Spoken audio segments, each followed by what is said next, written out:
Coucou les lecteurs joueurs, bonjour les lectrices joueuses. Aujourd'hui, une petite vidéo de déboîtage, feuilletage d'un livre qui s'appelle Les Veilleurs, une aventure à découvrir en solitaire. C'est dans l'univers de Ostérion. C'est des Architecture Art qui édite ce boîtier avec au scénario Goldschmidt, j'espère que je prononce bien, et Guillaume Tavernier aux illustrations. Donc c'est un livre fourni dans un boîtier puisqu'on va avoir aussi des fiches lieux, des cartes personnages et un plan. C'est pour un joueur à partir de 10 ans. Au niveau du livre Les Veilleurs, on commence par un prologue avec l'univers d'Ostérion, le contexte de jeu. On va nous expliquer un petit peu dans quel univers nos personnages vont évoluer, sachant que Morneval est très hostile. Les personnages, on va avoir l'éveillé, ou alors le perce-nuage. Il va falloir choisir l'un des deux, sachant que leurs missions seront diamétralement opposées. Et on peut continuer avec le système de jeu.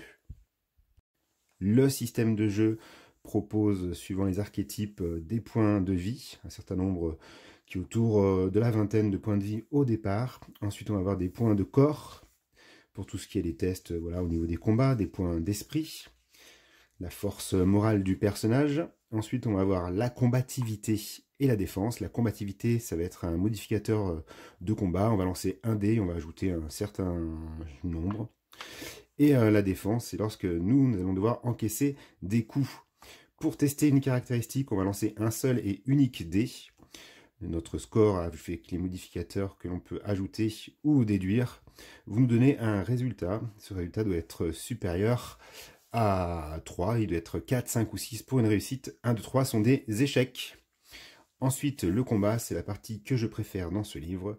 Le combat se fait par un lancer de dés auquel on va ajouter nos points de combativité, donc notre modificateur de combativité et puis éventuellement 2-3 autres bonus qu'on aurait ailleurs. Ça va nous donner un score. On va se reporter sur sur un tableau d'affrontement et suivant le résultat, il va se passer quelque chose de positif pour nous ou de négatif, à savoir soit on va être blessé ou soit on va blesser notre adversaire. Les blessures peuvent être soit des blessures, on va dire, simples, ici, avec un dégât qui va être notre résultat moins la protection de la personne qui se défend, soit une blessure critique, où là, il va y avoir une multiplication de faits sur notre score, et ça va être vraiment un coup d'éclat. C'est très très sympa à vivre dans l'aventure. Voilà pour ce qui est des combats, vraiment une méthode moi, qui me rappelle un peu le jeu de rôle, j'ai beaucoup aimé. Ensuite, on va avoir les différents archétypes. Alors là, c'est important, puisqu'il va y avoir des dons qui sont liés aux archétypes. Et ces fiches-là, vous les retrouverez sur le site internet des Architecture Art. Vous allez pouvoir choisir entre 3 profils pour le héros Thrall Gaian et 3 profils pour le héros Al-Kashra. Voilà, et donc ça va être vos scores de départ. Par exemple, moi j'ai choisi le champion du clan. Il aura un esprit de 2, un corps de 2, une défense de 3 et point de combativité. Quand je vais lancer un dé, je rajouterai à chaque fois plus 5. Ensuite, il va avoir quelques dons qui sont un petit peu moins intéressants que les autres puisqu'il est très très fort au niveau du combat. Je vous laisserai découvrir tout ça. Les points d'héroïsme, ce sont tout un tas, tout un tas de points qu'on a dès le départ, et on peut éventuellement en dépenser un en début de combat ou après le lancer de dés pour avoir un petit bonus de plus 2 ou plus 1. Nous avons la définition des équipements, et enfin une notion d'escarmouche, vous allez avoir des troupes spéciales qui vont s'allier à vous et qui vont vous aider lors de certains combats. Enfin, comment on utilise les illustrations, qui sont tout un tas de fiches que l'on va retrouver. Donc on vous explique un petit peu comment les utiliser et interagir avec elles. Alors est-ce que c'est bien les veilleurs? Eh bien écoutez, je viens de débuter l'aventure, déjà le format de boîtier avec le livre dedans, les fiches et les cartes de personnages, c'est très bien pensé.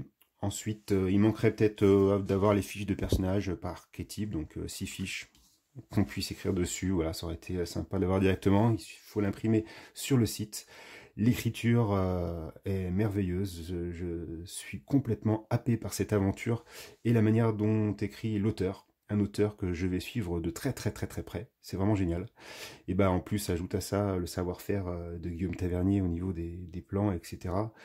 Et le système de jeu de combat, je trouve merveilleux, j'adore. Vraiment, le système de combat, c'est fait pour moi. Je suis vraiment adepte de ce système-là. Il n'y a pas de multiples lancers de dés. Ah, c'est l'adversaire, c'est à toi, c'est l'adversaire. C'est vraiment à tester. Donc je vous le conseille vivement. Je ne l'ai pas fini. J'espère que je vais encore avoir de belles surprises. En tout cas, j'ai l'impression que ça va être un futur coup de cœur. Voilà. Si cette vidéo vous a plu, n'hésitez pas à mettre un petit pouce bleu. Je vous dis à bientôt. Bye bye.